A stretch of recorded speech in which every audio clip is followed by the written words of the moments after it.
Peningkatan tren belanja online juga diikuti dengan peningkatan permintaan akan jasa pengiriman barang. Dan ini tentunya menjadi satu hal yang menarik untuk bisa kita cermati bersama. Lantas seperti apa perkembangan bisnis jasa pengiriman barang atau ekspedisi di tengah pandemi COVID-19?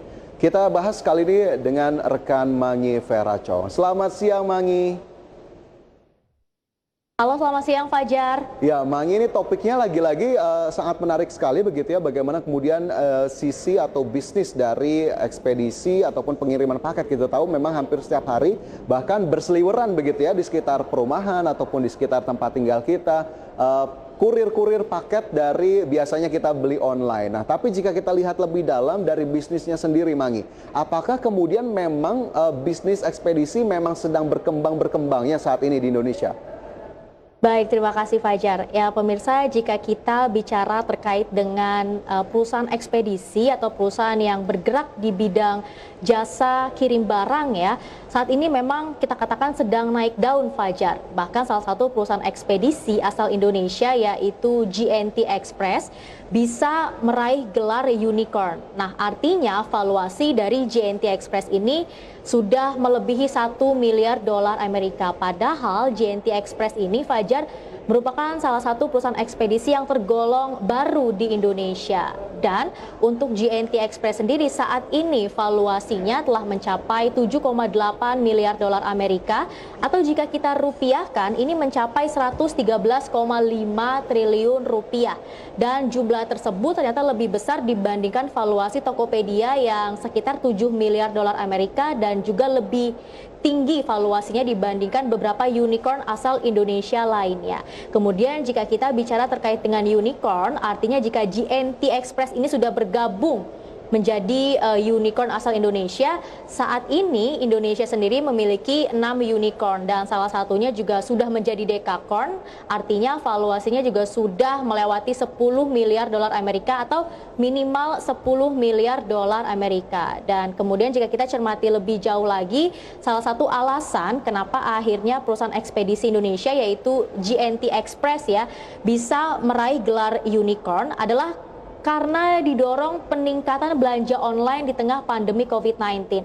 Karena memang saat ini tren dari masyarakat sendiri sudah mulai bergeser ya, dari awalnya masyarakat lebih memilih untuk berbelanja offline, tapi karena adanya pandemi COVID-19, akhirnya masyarakat juga secara tidak langsung lebih memilih untuk berbelanja online Fajar, dan peningkatan dari belanja online ini juga secara tidak langsung akan memberikan dampak yang sangat positif terhadap kinerja dari perusahaan ekspedisi yang ada di Indonesia. Dan ternyata GNT Express ini juga merupakan satu-satunya perusahaan rintisan ya atau perusahaan startup yang bergerak di bidang ekspedisi yang menjadi unicorn asal Indonesia Fajar. Nah, itulah beberapa informasi yang saya bisa sampaikan untuk Fajar dan juga pemirsa terkait dengan perkembangan bisnis ekspedisi di Indonesia. Bahkan salah satu perusahaan ekspedisi asal Indonesia yaitu GNT Express tadi telah meraih gelar unicorn dengan valuasi mencapai 7,8 miliar dolar Amerika Fajar. Oke, lantas selain GNT yang mewakili sektor logistik, adakah kemudian unicorn lainnya dari sektor yang berbeda, Mangi, terutama yang berasal dari Indonesia? Baik, jika kita bicara terkait dengan unicorn dan dekakorn asal Indonesia, saat ini jumlahnya ada 6 Fajar. Dan untuk lebih jelasnya kita bisa saksikan melalui infografis berikut pemirsa. Yang pertama ini ada Gojek. Nah, Gojek ini sudah termasuk dekakorn ya, karena valuasinya ini telah mencapai 10 miliar dolar Amerika atau jika kita rupiahkan mencapai 145,6 triliun rupiah. Kemudian di posisi kedua langsung ditempati oleh GNT Express yang merupakan unicorn asal Indonesia begitu ya, dengan valuasi mencapai 7,8 miliar dolar Amerika Serikat atau jika dirupiahkan ini setara dengan 113,5 triliun rupiah. Kemudian di posisi selanjutnya ada Tokopedia yang termasuk unicorn juga dengan valuasi mencapai 7 miliar dolar Amerika dan jika dirupiahkan mencapai 101,9 triliun rupiah. Kemudian ada Bukalapak dengan valuasi 3,5 miliar dolar Amerika atau setara dengan 50,9 triliun rupiah.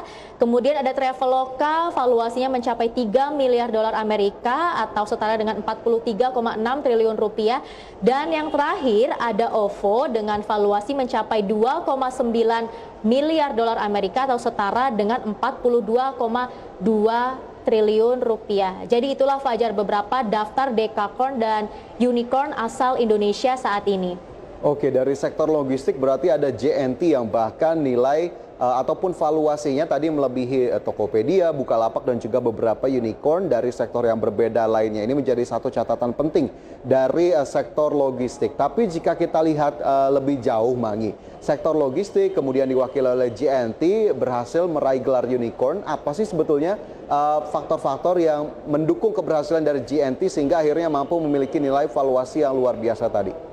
Baik, Pak Jah, ternyata salah satu alasan kenapa akhirnya JNT Express ini bisa meraih gelar unicorn karena adanya pandemi COVID-19. Karena pandemi COVID-19 ini secara tidak langsung juga sangat membatasi aktivitas, kegiatan, dan juga mobilitas masyarakat. Dan ketika adanya pandemi COVID-19 ini, tren masyarakat juga sudah mulai bergeser ya. Dari awalnya memilih untuk berbelanja offline, dan saat ini masyarakat juga lebih memilih untuk berbelanja online. Nah, apalagi jika kita kilas balik sedikit ke tahun 2020 lalu, Fajar, ketika pemerintah memberlakukan PSBB, kemudian PSBB jilid 2, banyak sekali mal, pusat perbelanjaan, dan juga toko-toko retail yang diminta tutup oleh pemerintah. Nah, dalam keadaan tersebut, masyarakat ini sempat kesulitan untuk mendapatkan barang-barang ya untuk memenuhi kebutuhan hidup sehari-hari, yang akhirnya muncullah tren belanja online di tengah pandemi COVID-19. Karena memang saat ini masyarakat juga lebih memilih untuk berbelanja online karena masih ada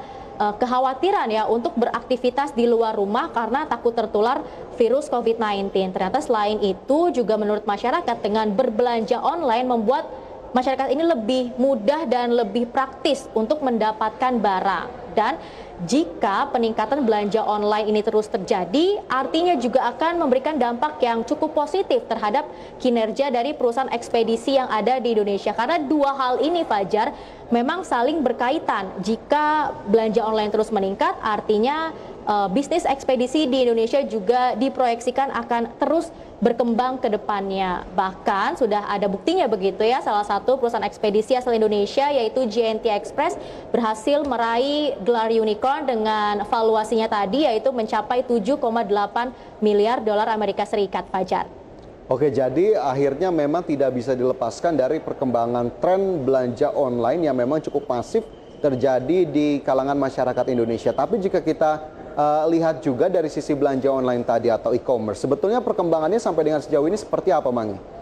Baik, untuk perkembangan belanja online ya melalui e-commerce dan platform-platform digital lainnya, ini ada data dari Asosiasi E-commerce Indonesia atau IDEA dan juga survei yang dilakukan oleh We Are Social. Ternyata di tengah pandemi COVID-19 terjadi peningkatan sekitar 25 sampai dengan 30% untuk belanja online. Lagi-lagi karena memang menurut masyarakat dengan berbelanja online lebih memudahkan masyarakat ya untuk mendapatkan barang yang diinginkan dan juga meminimalisir terjadinya penularan virus COVID-19 saat ini. Dan hal tersebut juga dibenarkan ya oleh masyarakat yang menyatakan bahwa lebih memilih berbelanja online di masa pandemi COVID-19. Dan untuk lebih jelasnya langsung saja kita saksikan tayangan berikut ini. Kalau ditanya berbelanja online, saya sebenarnya kurang dalam berbelanja online. Tapi karena di masa pandemi seperti ini, belanja online saya sekitar 80% saya semua belanja online. Dikarenakan di masa pandemi ini kita susah untuk berbelanja keluar dan lebih mudah untuk menggunakan jasa online. Dan untuk ditanya barang apa saja, mungkin lebih ke barang kebutuhan tiap hari, bulanan, atau seperti karena saya berolahraga, saya contohnya beli susu untuk berolahraga dan peralatan olahraga lainnya. Dan kalau ditanya soal kurir, mungkin saya lebih memilih kurir ya daripada pickup sendiri, karena dengan kurir itu langsung sampai ke tempat tujuan kita tanpa harus keluar. Ya, dan ternyata berdasarkan tayangan yang baru saja kita saksikan bersama, masyarakat juga menyatakan lebih memilih untuk berbelanja online dan memilih jasa kurir ya untuk mengirimkan barang langsung ke rumah customer tersebut. Selain itu, ternyata menurut data dari Bank Indonesia sendiri, Fajar dan juga pemirsa, di sepanjang kuartal pertama tahun 2021, transaksi belanja online salah satunya lewat e-commerce ini mencapai 548 juta transaksi, atau terjadi peningkatan sekitar 99% secara year on year, dengan nilai transaksi mencapai 88 triliun rupiah, atau terjadi peningkatan sekitar 52% secara year on year. Bahkan di masa Ramadan dan juga Lebaran tahun 2021 ini juga terjadi peningkatan belanja online mencapai sekitar 30%. Jadi bisa kita simpulkan ya, dengan adanya pandemi COVID-19 juga bisa meningkatkan tren belanja online di kalangan masyarakat yang secara tidak langsung juga mendorong kinerja perusahaan ekspedisi yang ada di Indonesia saat ini, Fajar. Oke, ternyata trennya masih terus berkembang dan masih sangat positif. Tapi jika kita lihat tadi, kita kembali ke JNT, salah satu unicorn asal Indonesia dari sektor logistik begitu ya, yang memang berkutat di bisnis ekspedisi. Apa yang kemudian manfaat yang bisa dirasakan oleh masyarakat Indonesia jika memang akhirnya tadi JNT sudah berhasil meraih gelar unicorn? Apakah kemudian bisa dirasakan secara nyata, Mangi, atau hanya sekedar meraih gelar unicorn saja? Baik Fajar, jadi jika kita cermati lebih jauh ketika JNT Express ini berhasil menjadi salah satu unicorn asal Indonesia. Nah, kenapa JNT Express ini bisa menjadi unicorn asal Indonesia? Tentunya karena valuasinya yang kian meningkat ya, bahkan mencapai 7,8 miliar dolar Amerika. Kemudian kenapa valuasinya bisa meningkat? Tentu karena banyak masyarakat yang menggunakan jasa dari perusahaan tersebut begitu ya, yang juga secara tidak langsung didorong dengan adanya peningkatan belanja online di tengah pandemi COVID-19.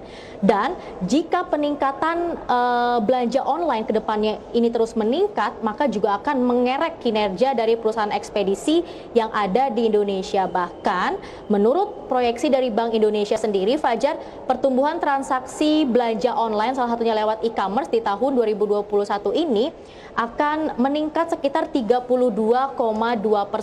Dan di tahun 2020 lalu ternyata transaksi belanja online ini telah mencapai 253 triliun rupiah, dan di tahun 2021 ini diproyeksikan akan lebih meningkat lagi, bahkan mencapai 337 triliun rupiah. Dan ketika semakin tinggi ya minat masyarakat untuk berbelanja online, kemudian juga permintaan akan pengiriman barang ya, perusahaan ekspedisi ini juga akan semakin meningkat, dan tidak menutup kemungkinan perusahaan ekspedisi ini juga akan melakukan ekspansi semakin besar lagi, akan menyerap tenaga kerja di Indonesia dan juga mengurangi pengangguran yang ada di Indonesia. Karena seperti ini Fajar, ketika belanja online meningkat artinya akan semakin banyak begitu ya kurir yang dibutuhkan untuk mengantar barang kepada customer. Ketika semakin banyak kurir yang dibutuhkan untuk mengantar barang kepada customer, artinya juga perusahaan harus lebih banyak menyerap tenaga kerja lagi yang ada di Indonesia untuk mengembangkan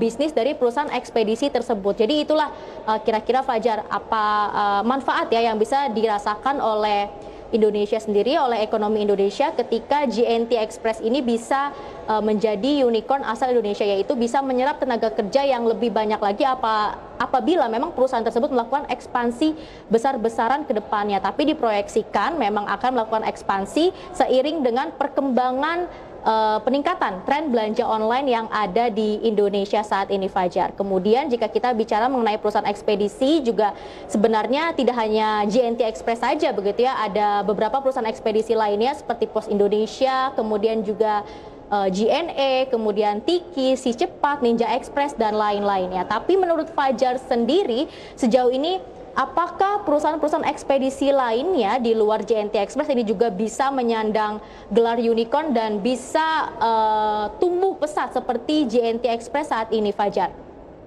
Oke, Mangi, berdasarkan data terutama terkait dengan perkembangan startup dari Indonesia, tidak hanya JNT saja yang memang sudah berhasil meraih gelar unicorn. Ada satu perusahaan rintisan ataupun startup lainnya di sektor yang sama belum menyandang gelar unicorn, tapi berpotensi sekali untuk bisa meraih gelar unicorn dengan valuasi di atas 1 miliar dolar, yakni Si Cepat Express. Ini juga kita tahu perkembangannya masif sekali, banyak agen-agen jasa pengiriman yang mulai muncul terutama di tengah pandemi COVID-19 ini. Kita lihat nanti bagaimana kemudian si Cepat bisa meraih gelar unicorn atau tidak dengan tentunya dukungan dari para investor dalam berbagai putaran dana yang masih terus dilakukan. Sementara jika kita lihat kembali dari sisi bisnis begitu ya untuk jasa pengiriman, di tengah pandemi COVID-19 memang menjadi momentum yang sangat luar biasa untuk kebangkitan dari sektor ini, di mana terjadi peningkatan yang sangat tajam, melonjak signifikan. Dan ini sepertinya memang masih sangat bisa dimanfaatkan atau dioptimalkan oleh Anda mungkin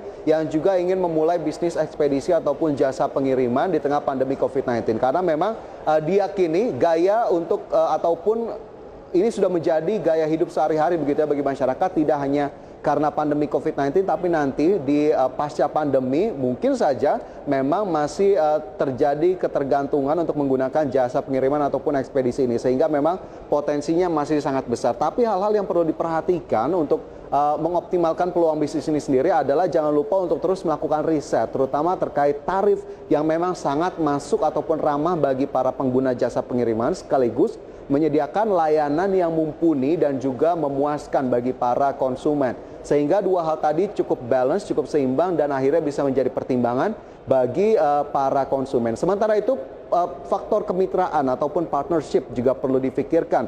Bagaimana kemudian mengembangkan bisnis usaha ataupun bisnis jasa ekspedisi ini bisa semakin menyebar bahkan ke daerah-daerah yang cukup sulit dijangkau melalui bisnis ataupun skema kemitraan ataupun partnership yang bahkan memang sudah dijalankan oleh para pengusaha ataupun institusi-institusi dari agen jasa pengiriman ekspedisi yang sudah tumbuh berkembang dan masif saat ini. Sehingga memang kita tidak bisa berdiri sendiri, masih membutuhkan pihak-pihak lainnya untuk kemudian bisa memulai bisnis ekspedisi dan juga mengembangkannya bisa menjadi level-level yang lebih tinggi ataupun lebih besar.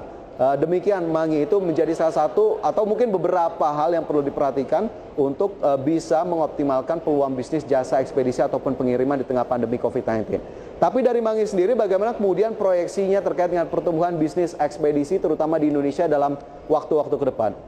Iya Fajar, jadi benar ya yang dikatakan Fajar tadi, memang masih ada peluang begitu ya bagi perusahaan ekspedisi lainnya untuk meraih gelar unicorn ya dengan valuasi yang mungkin lebih besar lagi begitu ya, mencapai di atas 7,8 miliar dolar Amerika. Memang karena didorong dengan adanya pandemi COVID-19 dan juga tren peningkatan belanja online yang dilakukan oleh masyarakat di tengah pandemi COVID-19. Kemudian juga diproyeksikan seperti yang sudah saya sampaikan tadi, jika memang ke depannya tren belanja online ini kian meningkat ya, juga akan secara tidak langsung mengerek kinerja dari perusahaan ekspedisi yang ada di Indonesia. Kemudian jika kita bicara terkait dengan belanja online, kemudian juga perusahaan ekspedisi, ini juga kaitannya erat sekali dengan yang namanya ekonomi digital, Fajar. Nah, sedikit saya bahas terkait dengan ekonomi digital.